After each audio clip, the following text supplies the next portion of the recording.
Assalamualaikum warahmatullahi wabarakatuh. Waalaikumsalam. Ya, terima kasih yang sebesar-besarnya atas kesempatan yang diberikan kepada saya untuk berbagi pengalaman dalam hal budaya positif selama kami mengikuti pendidikan guru penggerak. Perkenalkan, nama saya Arita Lesanti, CGT Angkatan 3 dari Kepulauan Selayar. Mengawali modul 1 dalam pendidikan guru penggerak, kami dihadapi oleh 4 modul kecil, yaitu 1.1 mengenai filosofi Ki Hajar Dewantara, 1.2 nilai dan peran guru penggerak, 1.3 mengenai visi guru penggerak, dan 1.4 budaya positif.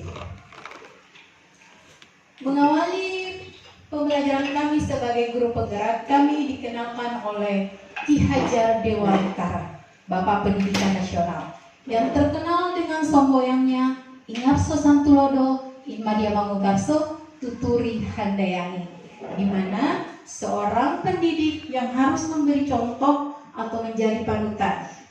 Inmadia Mangunkarso, seorang guru, adalah pendidik yang selalu berada di tengah-tengah para muridnya dan terus-menerus membangun semangat dan ide-ide mereka untuk berkarya.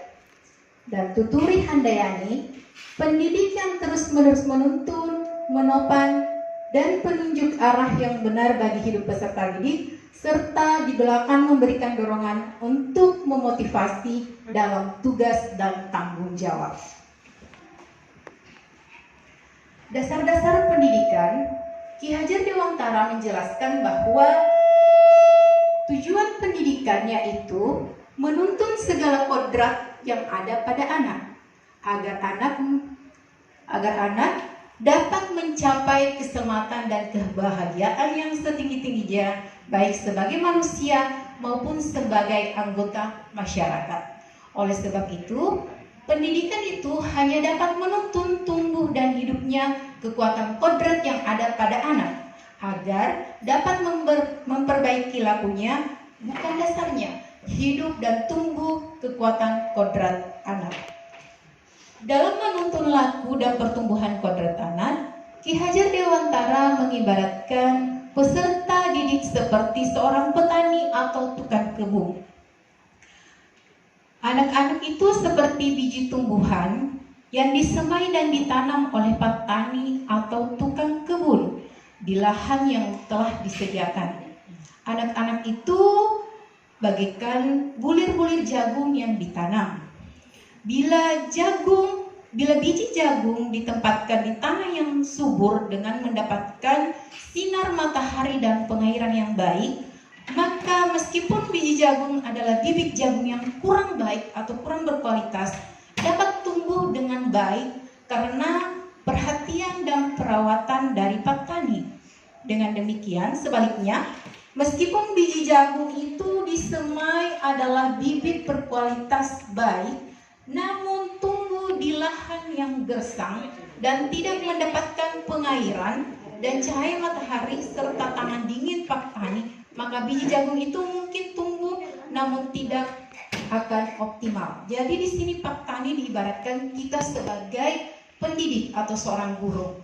Diibaratkan biji jagung itu adalah peserta didik yang akan kita semai, kita akan rawat, kita akan tuntun sehingga menjadi peserta didik yang berkualitas. Selanjutnya adalah kodrat alam dan kodrat zaman. Dalam melakukan pembaharuan yang terpadu, hendaknya selalu diingat bahwa segala kepentingan anak didik, baik mengenai hidup dari pribadinya maupun hidup kemasyarakatannya, jangan sampai meninggalkan segala kepentingan yang berhubungan dengan kodrat keadaan, baik pada alam maupun zaman. Sementara itu, segala bentuk isi dan wirama, yakni cara mewujudkannya, hidup dan penghidupannya seperti demikian, hendaknya selalu disesuaikan dengan dasar-dasar dan asas hidup kebangsaan yang bernilai dan tidak bertentangan dengan sifat-sifat kemanusiaan. Itu menurut Ki Hajar Dewantara. Ki Hajar Dewantara mengingatkan juga bahwa pengaruh dari luar harus tetap disaring dengan tetap mengutamakan kearifan lokal budaya Indonesia. Oleh sebab itu, isi dan irama yang dimaksudkan oleh Ki Hajar Dewantara adalah muatan atau konten pengetahuan yang diadopsi sejatinya tidak bertentangan dengan nilai-nilai kemanusiaan. Ki Hajar Dewantara menegaskan juga bahwa didikan anak dengan cara yang sesuai dengan tuntutan alam dan zamannya sendiri. Dasar-dasar pendidikan, Ki Hajar Dewantara menjelaskan bahwa tujuan pendidikan itu yaitu menuntun segala kodrat yang ada pada anak agar anak dapat mencapai keselamatan dan kebahagiaan yang setinggi-tingginya, baik sebagai manusia maupun sebagai anggota masyarakat.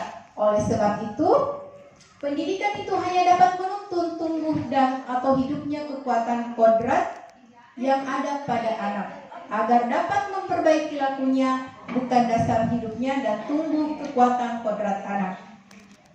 Dalam menentukan budi pekerti, menurut Ki Hajar Dewantara, budi pekerti atau watak atau karakter merupakan perpaduan antara gerak pikiran, perasaan, dan kehendak atau kemauan sehingga baik, selanjutnya budi pekerti. Menurut Ki Hajar Dewantara, budi pekerti atau watak atau karakter merupakan perpaduan antara gerak pikiran, perasaan, dan kehendak atau kemauan sehingga menimbulkan tenaga. Budi pekerti juga dapat diartikan sebagai perpaduan antara cipta kognitif, karsa afektif sehingga menciptakan karya psikomotor. Ki Hajar Dewantara menjelaskan keluarga menjadi tempat yang utama dan paling baik untuk melatih pendidikan sosial dan karakter baik bagi seorang anak. Keluarga merupakan tempat bersemainya pendidikan yang sempurna bagi anak untuk melatih kecerdasan budi pekerti. Keluarga juga menjadi ruang untuk mempersiapkan hidup anak dalam masyarakat dibanding dengan pusat pendidikan lainnya. Artinya, keluarga adalah tempat atau sarana pertama seorang anak itu mendapatkan sebuah ilmu. Keluarga menjadi ruang bagi anak untuk mendapatkan teladan, tuntunan, pengajaran dari orang tua. Keluarga juga dapat menjadi tempat untuk berinteraksi sosial antara kakak dan adik, sehingga kemandirian dapat tercipta karena anak-anak saling belajar antara satu dengan yang lainnya dalam menyelesaikan persoalan yang mereka hadapi. Oleh sebab itu, peran orang tua sebagai guru, penuntun, dan pemberi teladan menjadi sangat penting dalam pertumbuhan karakter baik anak. Di sini muncul sebuah pertanyaan pematik, perlukah seorang anak mendapatkan tuntunan dalam pendidikan? Saya ini salah satu dari rekan-rekan guru untuk memberikan pendapat mengenai perlukah seorang anak mendapatkan tuntunan dalam pendidikan. Ibu Haryanti, coba saya mau dengar pendapat Ibu. Baiklah, saya akan menjawab bahwa perlukah seorang anak mendapatkan tuntunan dalam pendidikan. Di sini menurut saya sangat perlu. Kenapa? Seorang anak jika tidak dituntun dikhawatirkan jangan sampai mereka salah langkah atau salah jalan. Terus dulu buat Ibu Haryanti, terima kasih. Saya mau satu jawaban lagi dari Ibu. Seorang anak itu perlu mendapat tuntunan dalam pendidikan. Karena pendidikan itu dimulai dari pendidikan keluarga, sekolah, dan masyarakat. Itu menurut pendapat saya. Ya, baik, terima kasih.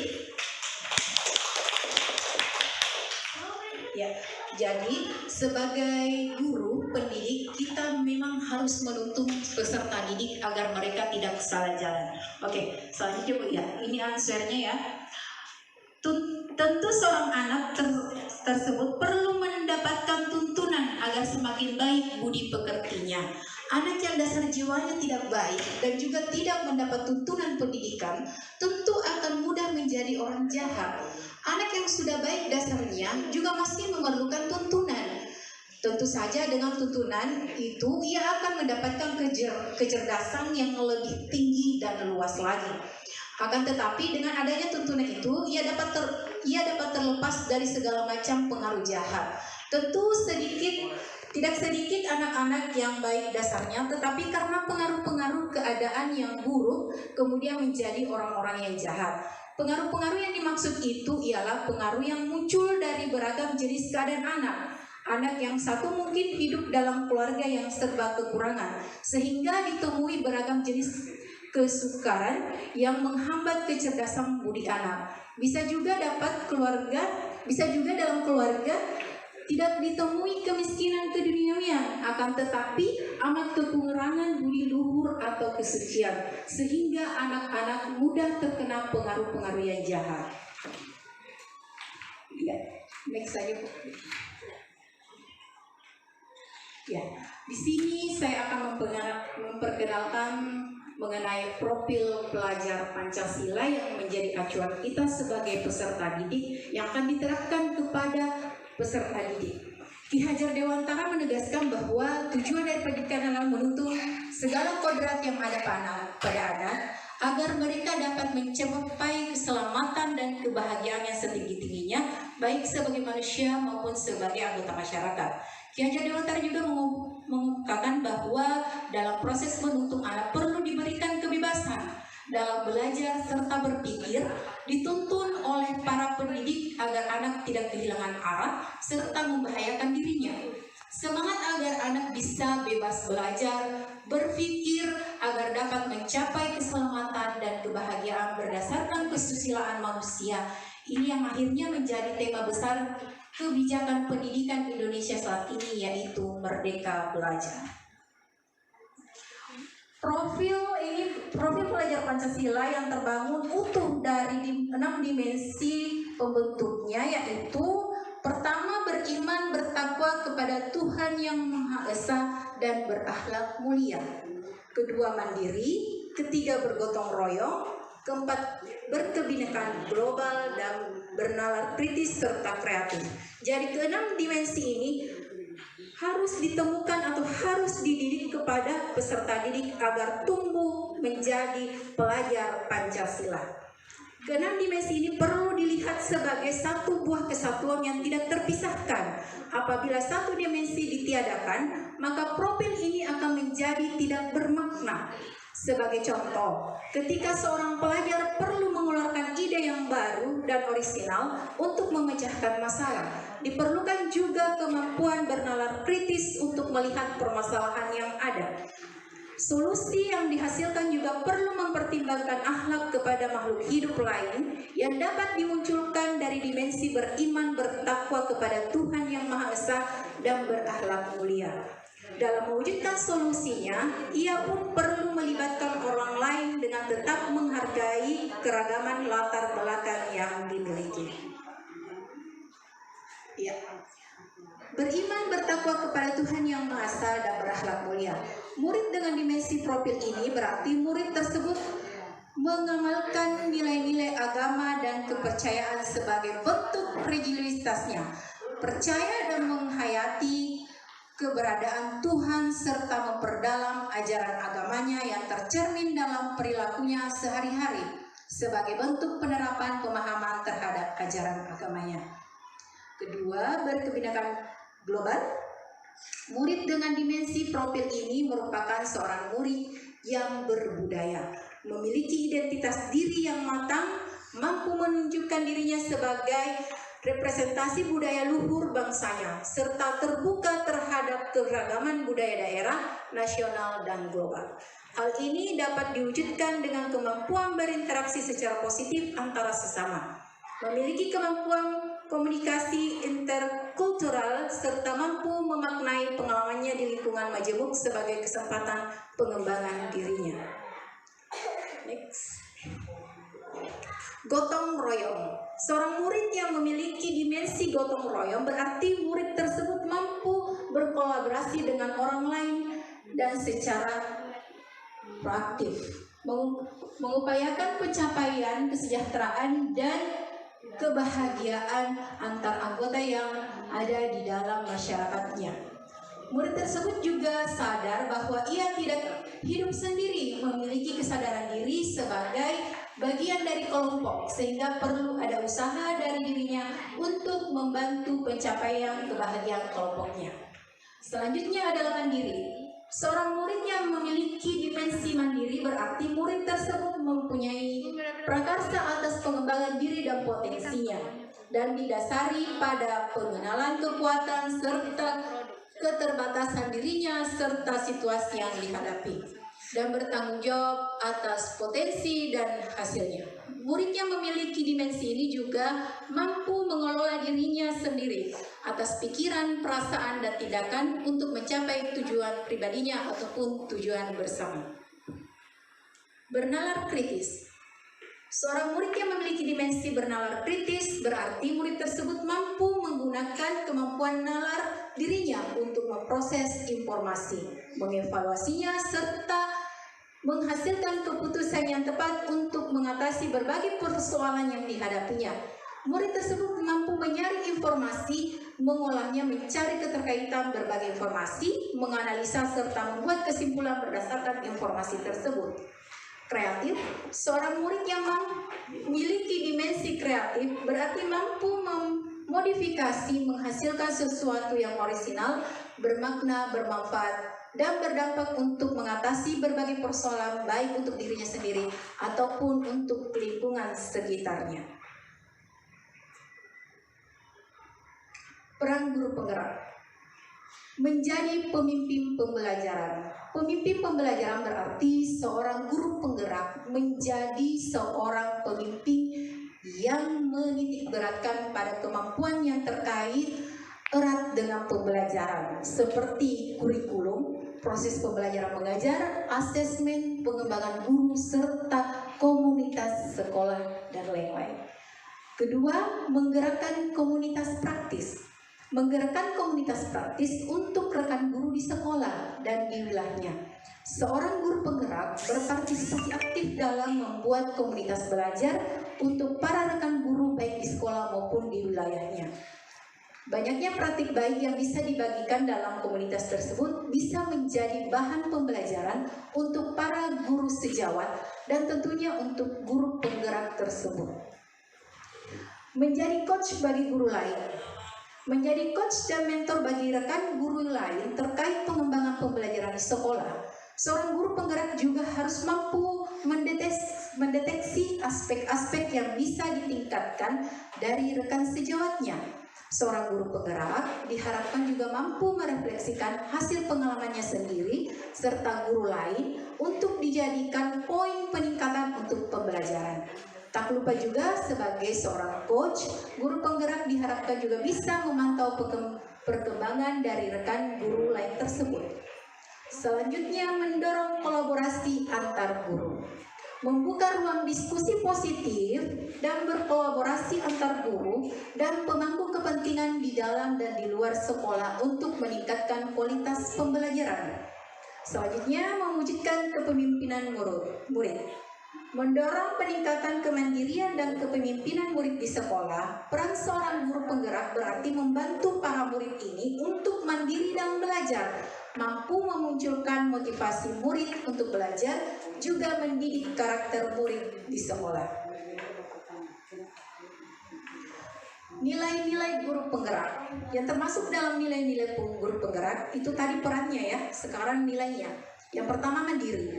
Guru penggerak yang mandiri berarti guru tersebut mampu memunculkan motivasi dalam dirinya sendiri untuk membuat perubahan baik untuk lingkungan sekitarnya ataupun pada dirinya sendiri.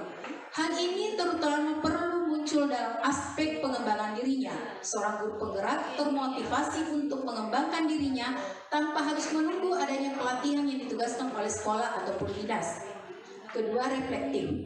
Guru penggerak yang memiliki nilai reflektif mau membuka diri terhadap pengalaman yang baru dilaluinya. Lalu melakukan evaluasi terhadap apa saja hal yang sudah baik serta apa yang perlu dikembangkan. Apa yang dievaluasi tentu saja beragam. Bisa terdapat kekuatan dan keterbatasan diri sendiri, pendapat yang dimiliki oleh diri sendiri, proses dan lain-lain.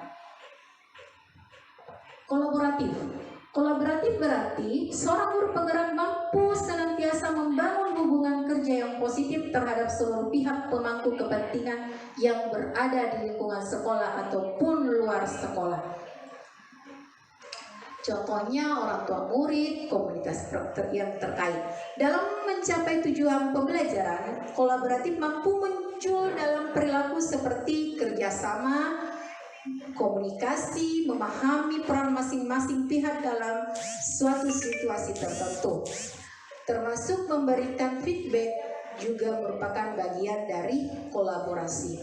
Inovatif berarti seorang guru penggerak mampu senantiasa memunculkan gagasan-gagasan baru yang tepat guna terkait situasi tertentu ataupun permasalahan tertentu. Di tengah perkembangan zaman yang semakin maju, masalah yang muncul pun juga semakin bervariasi. Untuk bisa mengatasi beragam masalah tersebut, diperlukanlah jiwa inovasi dari seorang guru penggerak agar bisa datang dengan penyelesaian masalah yang mungkin tidak bisa namun tepat guna. Ini berpihak pada murid. Berpihak pada murid di sini berarti seorang guru penggerak selalu bergerak dengan mengutamakan kepentingan perkembangan murid sebagai acuan utama. Segala keputusan yang diambil oleh seorang guru penggerak didasari pembelajaran murid terlebih dahulu, bukan dari dirinya sendiri. Segala hal yang kita lakukan harus tertuju pada perkembangan murid, bukan pada pemuasan diri kita sendiri. Maupun orang lain yang berkepentingan. Sebagai guru penggerak yang memiliki nilai ini, kita selalu harus mulai berpikir dari pertanyaan, apa yang murid butuhkan? Apa yang bisa saya lakukan untuk membuat proses pelajaran ini lebih baik, dan lain-lain. Ya, lewat saja Bu. Oke, visi guru penggerak mengelola perubahan yang positif. Tujuan dari visi yaitu mencapai perubahan yang lebih baik dari kondisi sebelumnya atau saat ini. Membantu kita untuk melihat kondisi saat ini sebagai garis start dan membayangkan garis finish seperti apa yang ingin kita capai. Menurut Evans, ada ahli di sini, untuk memastikan bahwa perubahan terjadi secara mendasar dalam operasional sekolah, maka para pemimpin sekolah hendaknya mulai dengan memahami dan mendorong perubahan budaya sekolah. Budaya sekolah berarti merujuk pada kebiasaan-kebiasaan yang selama ini dilakukan di sekolah. Kebiasaan ini dapat berupa sikap, perbuatan, dan segala bentuk kegiatan yang dilakukan oleh warga sekolah. Walaupun sulit, reformasi budaya sekolah bukanlah hal yang tidak mungkin. Untuk melakukan diperlukan orang-orang yang bersedia melawan arus naif tentang inovasi dan terbuka terhadap kenyataan yang bersifat manusiawi, serta hal yang berarti butuh berpartisipasi dari semua warga sekolah. Untuk dapat mewujudkan visi sekolah dan melakukan proses perubahan, maka perlu sebuah pendekatan atau paradigma. Pendekatan ini dipakai sebagai alat untuk mencapai tujuan. Jika diibaratkan seperti seorang pelari yang memiliki tujuan mencapai garis finish, maka ia butuh peralatan yang mendukung selama berlatih seperti olahraga. IA, Inquiry Apresiatif, dikenal sebagai pendekatan manajemen perubahan yang kolaboratif dan berbasis kekuatan. Konsep IA pertama kali dikembangkan oleh David Coppert, di mana pendekatan IA dapat membantu membebaskan potensi inovatif dan kreativitas, serta menyatukan orang dengan cara yang tidak dapat dilakukan oleh proses manajemen perubahan yang biasa. Manajemen perubahan yang biasa dilakukan lebih menitikberatkan pada masalah apa yang terjadi dan apa yang salah dari proses tersebut untuk diperbaiki. Hal ini berbeda dengan IA. yang berusaha fokus pada kekuatan yang dimiliki oleh setiap anggota dan menyatukan untuk menghasilkan kekuatan yang tertinggi. Perubahan yang positif di sekolah tidak akan terjadi jika pertanyaan yang diajukan mengenai kondisi sekolah saat ini diawali dengan permasalahan yang terjadi atau mencari aktor sekolah yang melakukan kesalahan. Pertanyaan yang sering diajukan adalah, mengapa capaian hasil belajar siswa rendah? Apa yang membuat rencana kegiatan sekolah tidak berjalan lancar? Dan lain sebagainya. Motivasi untuk melakukan perubahan tentu akan berangsur menurun jika diskusi diarahkan pada permasalahan. Suasana psikologis yang bergantung tentu akan berbeda jika pertanyaan diawali dengan pertanyaan yang positif, seperti hal-hal baik yang pernah dicapai murid di kelas, apa hal menarik yang dapat dipetik pelajaran dari setiap guru di kelas, dan bagaimana mengembangkan praktik baik setiap guru untuk dipertahankan sebagai budaya sekolah. Sebagai salah satu model manajemen perubahan di sekolah dan mencoba menerapkan melalui tahapan dalam IA yang di dalam bahasa Indonesia disebut dengan bagja.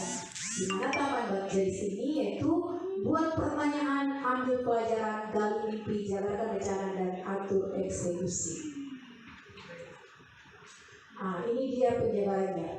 Tahap pertama buat pertanyaan utama. Di tahap ini Anda merumuskan pertanyaan sebagai penentu arah penelusuran terkait perubahan yang ingin diimpikan. Tahap kedua, ambil pelajaran. Pada tahapan ini Anda mengumpulkan berbagai pengalaman positif yang telah dicapai di sebuah sekolah dan pelajaran apa yang dapat diambil dari hal-hal positif tersebut. Ketiga, ambil pelajaran. Pada tahapan ini Anda mengumpulkan berbagai pengalaman positif yang telah dicapai di sekolah dan pelajaran apa yang dapat diambil dari hal-hal positif tersebut. Keempat, jabarkan rencana. Di tahapan ini Anda dapat merumuskan rencana tindakan tentang hal-hal penting yang perlu dilakukan untuk mewujudkan visi. Dan tahapan terakhir yaitu atur eksekusi. Di bagian ini Anda memutuskan langkah-langkah yang akan diambil, siapa yang akan terlibat, bagaimana strateginya, dan aksi lainnya demi mewujudkan visi secara perlahan-lahan. Di sini muncul lagi pertanyaan pemantik, pernahkah Anda bermimpi tinggi dan mulai mewujudkan dari kekuatan pribadi yang Anda miliki? Tentu para Bapak Ibu guru pernah ya memiliki mimpi. Saya ingin mendengar pendapatnya. Bagaimana mimpi yang tinggi Anda wujudkan dengan kekuatan pribadi yang Anda miliki?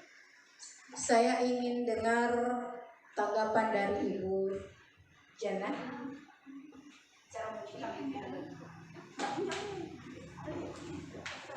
Ya, jadi kita memang semua pernah bermimpi tinggi. Saya dulu palingan bermimpi supaya bisa memberikan pembelajaran yang terbaik bagi siswa saya. Dengan mengukur kemampuan pribadi dengan belajar lebih baik lagi. Dari rekan teman saya.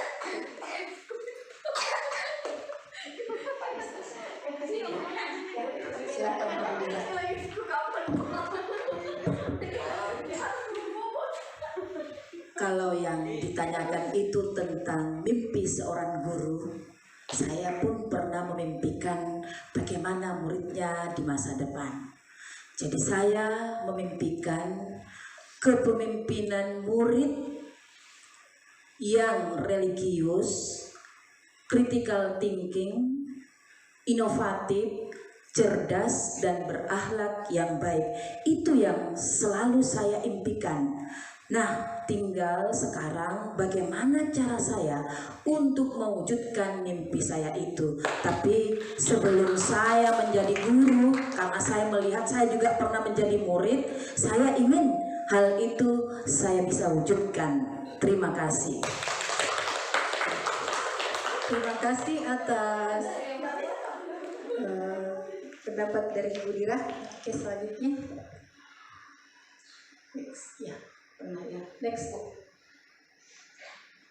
Next lagi. Oke, Bu Budaya positif. Sekarang kita melangkah ke budaya positif. Ya, ilusi guru mengontrol murid. Jadi dalam budaya positif ini ada paparan dari Dr. William mengenai teori kontrol. Jadi teori kontrol yang pertama itu ilusi guru mengontrol murid. Pada dasarnya kita tidak dapat memaksa murid untuk berbuat sesuatu jikalau memang murid tersebut memilih untuk tidak melakukannya. Walaupun tampaknya kita sedang mengontrol perilaku murid tersebut, hal ini karena murid tersebut sedang mengizinkan dirinya dikontrol. Saat ini bentuk kontrol guru menjadi kebutuhan dasar yang dipilih murid tersebut. Teori kontrol menyatakan bahwa semua perilaku memiliki tujuan, bahkan terhadap perilaku yang tidak disukai. Kedua, ilusi bahwa semua penguatan positif efektif dan bermanfaat.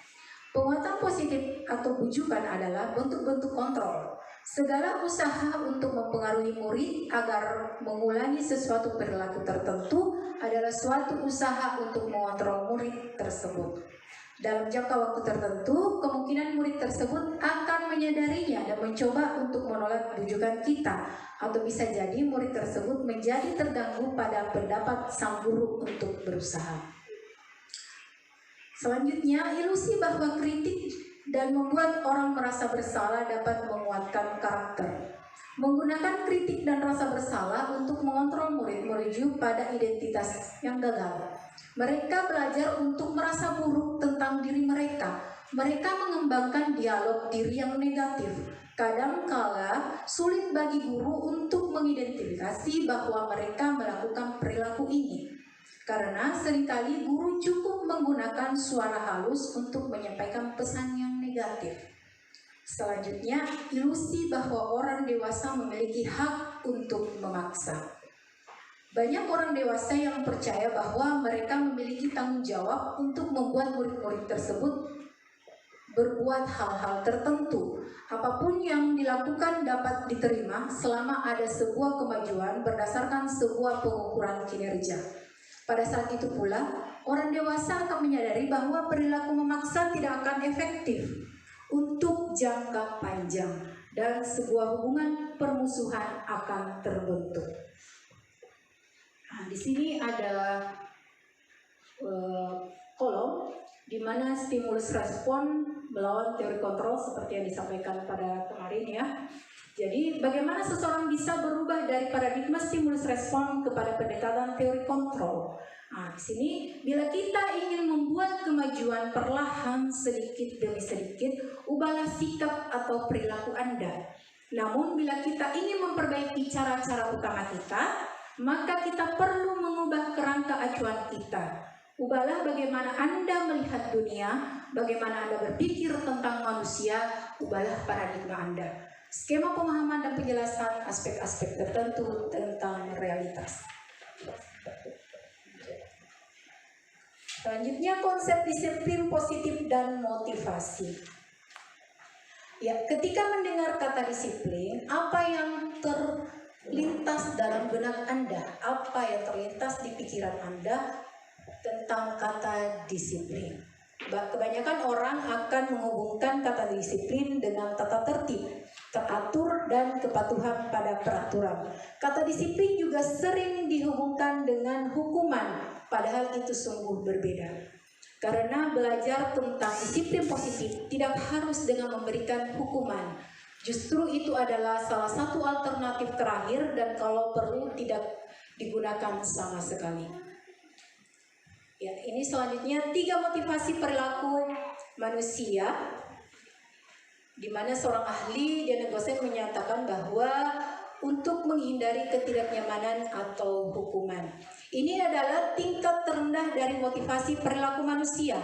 Biasanya orang yang memotivasi perilakunya untuk menghindari hukuman atau ketidaknyamanan akan bertanya, apa yang akan terjadi apabila saya tidak melakukannya? Sebenarnya mereka sedang menghindari permasalahan yang mungkin muncul dan berpengaruh pada mereka secara fisik, psikologis, maupun tidak terpenuhnya kebutuhan mereka bila mereka tidak melakukan tindakan tersebut. Kedua, untuk mendapatkan imbalan atau penghargaan dari orang lain. Satu tingkat di atas motivasi yang pertama, disinilah orang berperilaku untuk mendapatkan imbalan atau penghargaan dari orang lain. Orang dengan motivasi ini akan bertanya, apa yang akan saya dapatkan apabila saya melakukannya? Mereka melakukan sebuah tindakan untuk mendapatkan pujian dari orang lain yang menurut mereka penting dan mereka letakkan dalam dunia berkontes mereka. Mereka juga melakukan sesuatu untuk mendapatkan hadiah, pengakuan, atau imbalan. Selanjutnya, untuk menjadi orang yang mereka inginkan dan menghargai diri sendiri dengan nilai-nilai yang mereka percaya. Orang dengan motivasi ini akan bertanya, akan menjadi orang yang seperti apa bila saya melakukannya? Mereka melakukan sesuatu karena nilai-nilai yang mereka yakini dan hargai, dan mereka melakukannya karena mereka ingin menjadi orang yang melakukan nilai-nilai yang mereka yakini tersebut. Ini adalah motivasi yang akan membuat seseorang memiliki disiplin positif karena motivasi berperilakunya bersifat internal bukan eksternal.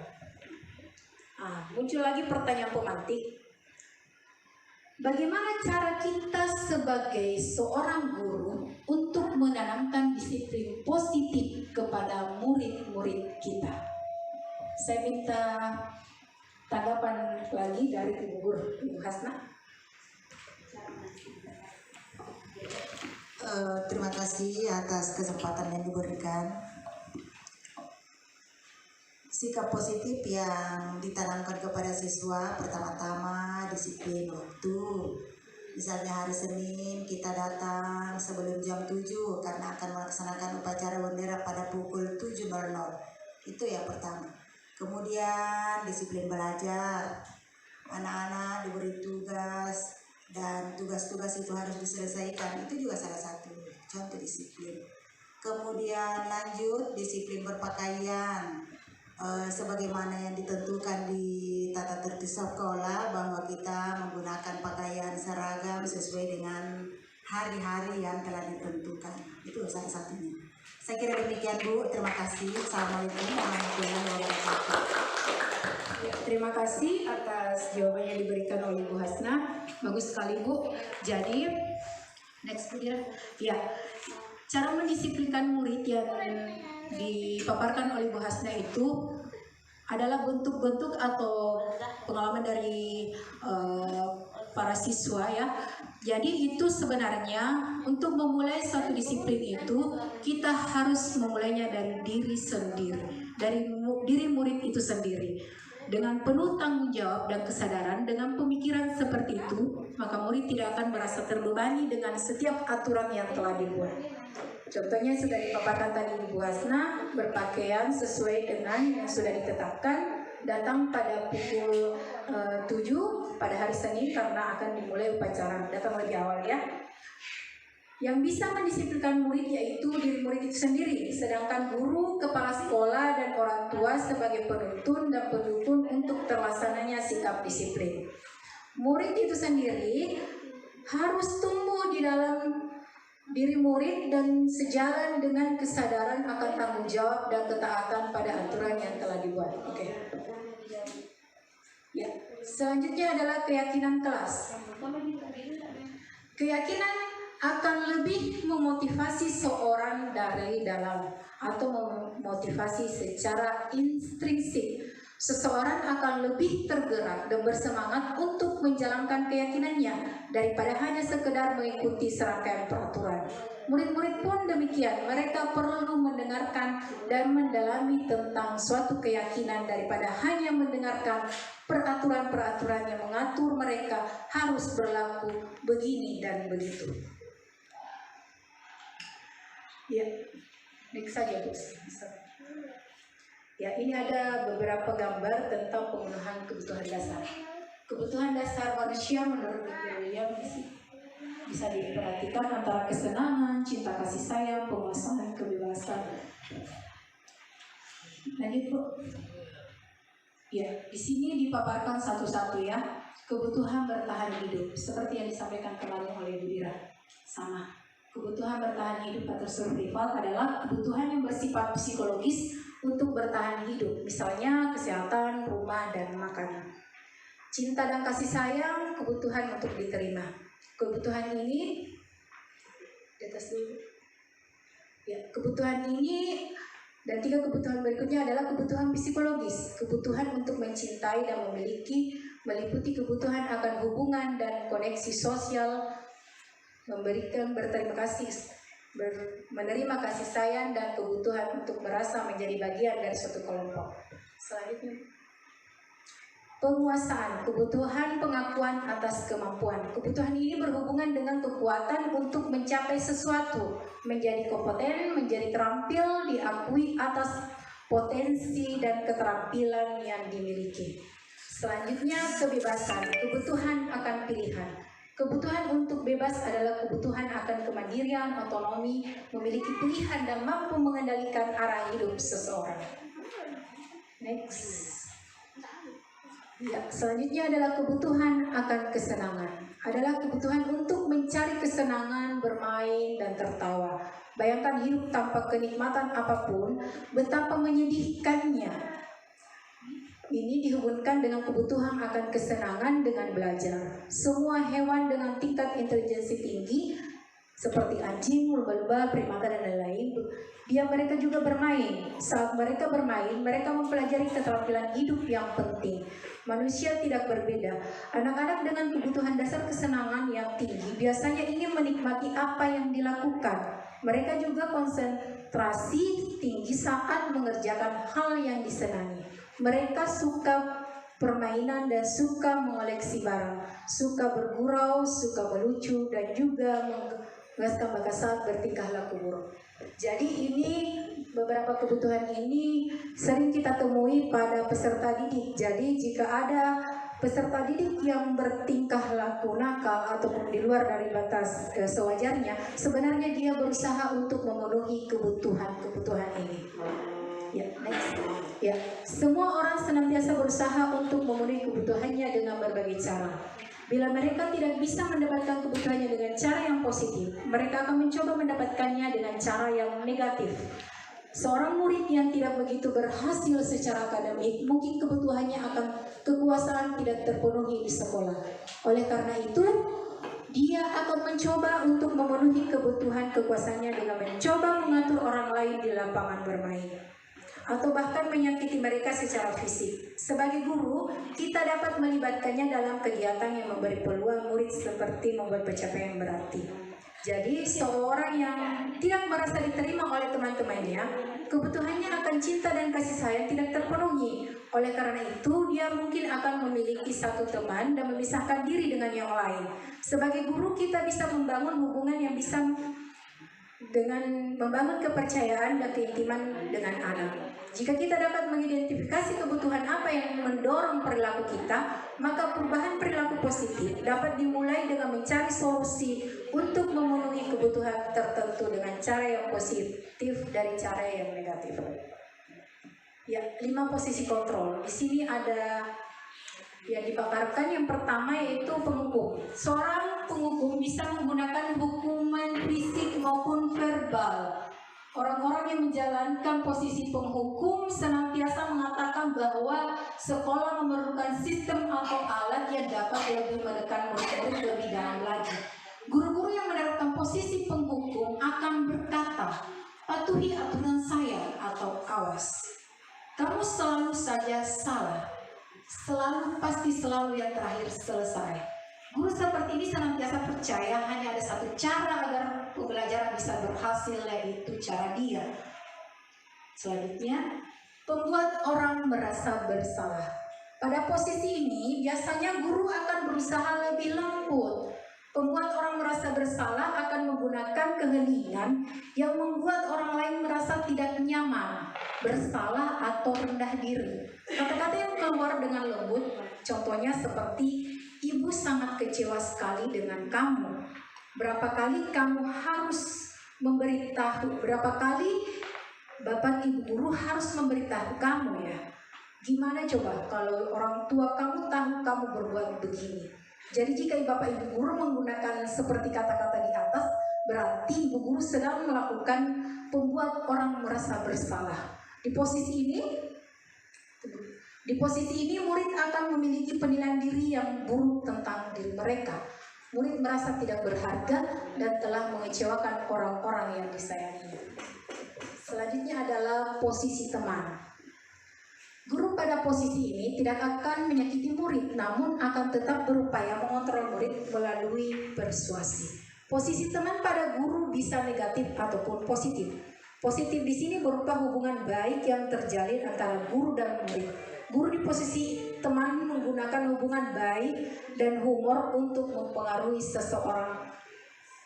Dan kata-kata yang biasa dikeluarkan dengan posisi teman, saya sering melakukan posisi ini. Ayo bantulah demi bapak ya, atau bantulah demi ibu. Ayo ingat, tidak bantuan bapak ibu selama ini. Ya sudah, sekali ini tidak apa-apa, nanti ibu atau bapak bantu bereskan. Hal negatif dari posisi teman adalah bila suatu saat guru tersebut tidak mampu membantu, maka murid akan kecewa dan berkata, saya pikir bapak ibu teman saya. Murid merasa kecewa dan tidak mau lagi berusaha. Hal yang mungkin timbul adalah murid hanya akan bertindak untuk guru tersebut dan tidak untuk guru yang lainnya.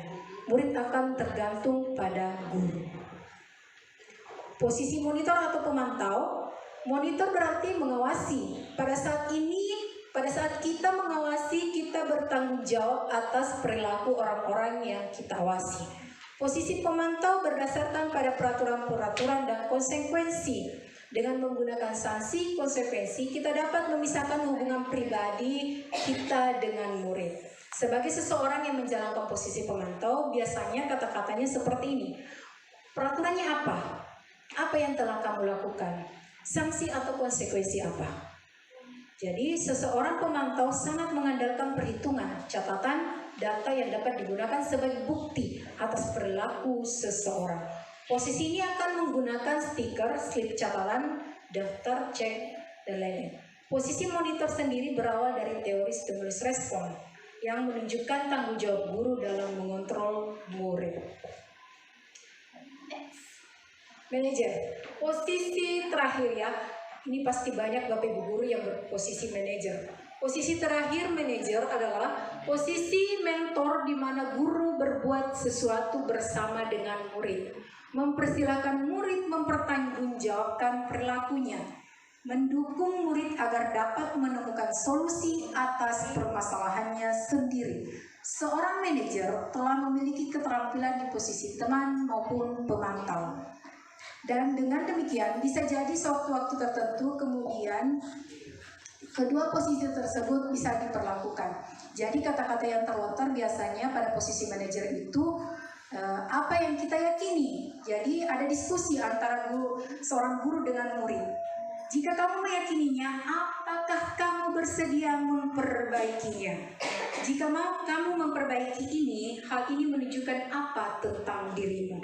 Dan apa rencana kamu untuk memperbaiki hal ini? Segitiga restitusi.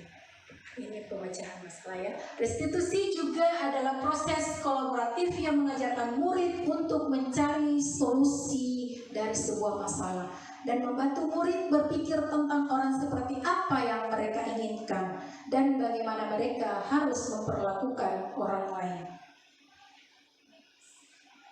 Melalui restitusi, ketika murid berbuat salah, guru akan menanggapi dengan cara memungkinkan murid untuk membuat evaluasi internal tentang apa yang dapat mereka lakukan untuk memperbaiki kesalahan mereka dan mendapatkan kembali harga dirinya. Restitusi menguntungkan korban, tetapi juga menguntungkan orang yang telah berbuat salah. Hal ini sesuai dengan prinsip dari teori kontrol William tentang posisi menang dan menang. Ada peluang luar biasa bagi murid untuk bertumbuh ketika mereka melakukan kesalahan. Bukankah pada hakikatnya begitulah cara kita belajar?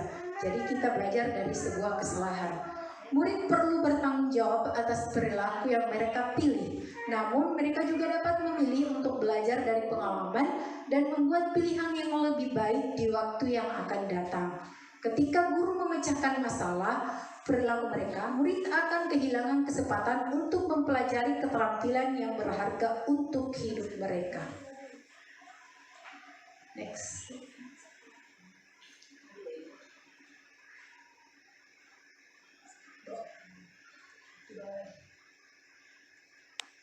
Restitusi yang membedakannya dengan program disiplin lainnya. Restitusi bukan untuk menebus kesalahan, namun untuk belajar dari kesalahan. Restitusi untuk memperbaiki hubungan. Restitusi adalah tawaran, bukan paksaan. Restitusi menuntun untuk melihat ke dalam diri. Restitusi mencari kebutuhan dasari yang mendasari tindakan. Restitusi diri adalah cara yang paling baik. Restitusi fokus pada karakter, bukan tindakan. Restitusi itu menguatkan, dan restitusi fokus pada solusi, serta restitusi mengembalikan murid yang berbuat salah pada kelompoknya. Nah, di sini ada pertanyaan pemantik lagi. Dalam sebuah acara pesta ulang tahun, teman Anda memecahkan gelas. Apakah Anda akan membiarkan dia membayar harga gelas yang dipecahkan? Saya minta pendapatnya Ibu Aji.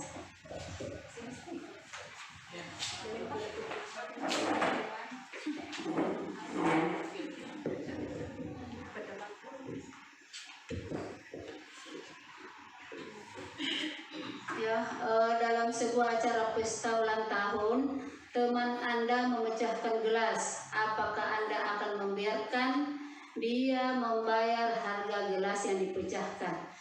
Kalau menurut saya, saya tidak akan membayar gelas yang pecah. Saya tidak akan membiarkan teman saya untuk membayar harga gelas yang telah dipecahkan itu, seharga yang sesuai dengan harga yang dipecahkan itu. Ya, makasih. Terima kasih. Oke, satu lagi. Ibu Aji. Terima kasih atas kesempatan yang diberikan. Kalau menurut saya ada teman yang memecahkan gelas dalam suatu pesta ulang tahun, saya tidak akan membiarkan untuk membayar, karena nilai gelas itu tidak akan sepadan dengan nilai pertemanan kami. Terima kasih. Terima kasih Ibu Aji. Mungkin Ibu Dira bisa menambahkan. Sebenarnya sudah mewakili. Oke. Kalau misalnya saya diperhadapkan pada masalah seperti itu, ada teman saya, sahabat saya yang hadir dalam sebuah acara yang saya laksanakan, kemudian memecahkan gelas. Saya yakin bahwa apa yang dilakukannya itu adalah tindakan yang tidak disengaja oleh teman saya. Maka saya tidak akan membiarkan dia membayar gelas yang telah dipecahkannya. Saya juga sependapat dengan apa yang disampaikan oleh Ibu Aji bahwa nilai persahabatan itu jauh lebih besar dibandingkan dengan harga dari sebuah gelas. Terima kasih. Terima kasih Ibu Guru. Ya, jadi pendapatnya sangat bijaksana sekali. Oke, kita lanjutkan. Di sini inti dari semuanya ya. Jadi tujuan saya memaparkan tentang budaya positif ini yaitu untuk mewujudkan murid yang bertanggung jawab penuh dengan sopan santun terhadap gurunya ya. Jadi next Bu. Ya, di sini ada bentuk lini masa tindakan yang akan saya lakukan. Saya minta kerjasama antara Bapak Kepala Sekolah dan rekan-rekan guru sekalian. Ada yang ingin saya terapkan yaitu budaya positif untuk peserta didik, dan saya harapkan kerjasama dari Bapak Ibu guru. Yang pertama itu membiasakan dalam melaksanakan budaya tabe untuk murid. Karena saya lihat di sekolah kita sudah hampir tidak pernah dilaksanakan ini. Jadi peserta didik main nyelonong saja di hadapan gurunya tanpa ada basa-basi, rasa hormat kepada gurunya. Jadi saya minta dengan kerjasama dari Bapak Ibu Guru, mari kita kembalikan budaya positif ini, yaitu budaya tabe. Kedua, mengarahkan murid untuk memungut sampah tanpa harus disuruh. Jadi ini saya juga ambil karena biasanya murid main jalan saja, walaupun ada di samping atau di depan ada sebuah sampah, dia main jalan saja tanpa harus memungut. Jadi kiranya bisa ditanamkan kepada peserta didik bagaimana kalau lihat sampah diambil, dipungut, kemudian masukkan ke tempat sampah. Iya, lihat sampah ambil. Selanjutnya, membiasakan murid untuk meminta izin jika ingin keluar dari kelas atau dari ruangan. Jadi sering saya dapatkan peserta didik jika mau membuang sampah, dia keluar saja tanpa harus mempertimbangkan bahwa di dalam kelas ini ada guru saya. Entah dia mau ke kamar kecil atau meludah, dia main keluar saja. Jadi ini yang saya angkat kembali untuk budaya positif agar diterapkan di kelas masing-masing, untuk membiasakan peserta didik untuk minta izin dulu jika mau keluar kelas. Ya, next book. Nah, ini ada satu aksi nyata membiasakan murid meminta izin jika ingin keluar dari ruang kelas. Dalam bentuk video itu tadi. Iya. Enggak, bunyi tadi, Bu. Di atas itu ya, di playbook di bawah, play, geser lagi, ya, on, bukan, yang tanda panah itu, Bu. Ya itu.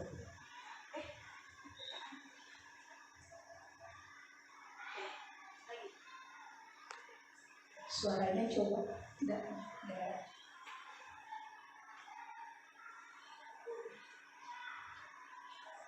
Ya, speaker ya. Ya, saya gambarkan di sini. Jadi saya tengah mengevaluasi siswa untuk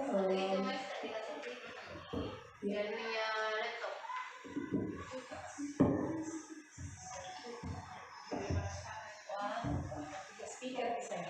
Ya, saya instruksikannya di sini tengah saya mau ambil nilai mengenai praktek menyanyikan lagu daerah Kepulauan Selayar. Tiba-tiba ada siswa saya meminta izin untuk keluar untuk ke kamar kecil. Jadi budaya seperti ini yang ingin saya tumbuhkan kembali ke dalam kelas. Next book.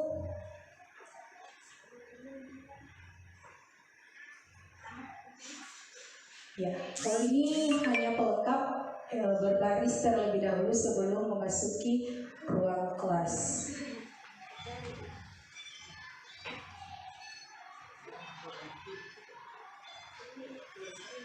Ya, karena saya sekarang sudah tidak melihat ini lagi. Sebelum pandemi ada yang melakukan beberapa kelas, tapi setelah memasuki tatap muka terbatas sudah tidak saya temukan lagi.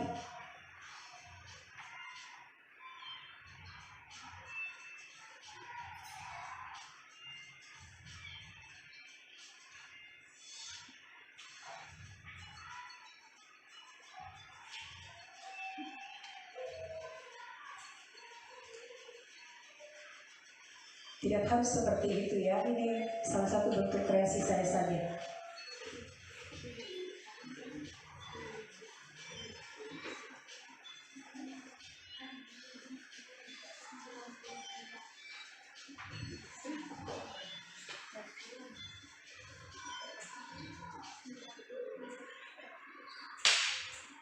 Ya, bisa next berapa? Ya, ini membiasakan untuk selalu memungut sampah tanpa perintah atau tanpa disuruh. Baik, selanjutnya Bu. Ya, ini rangkaian terakhir.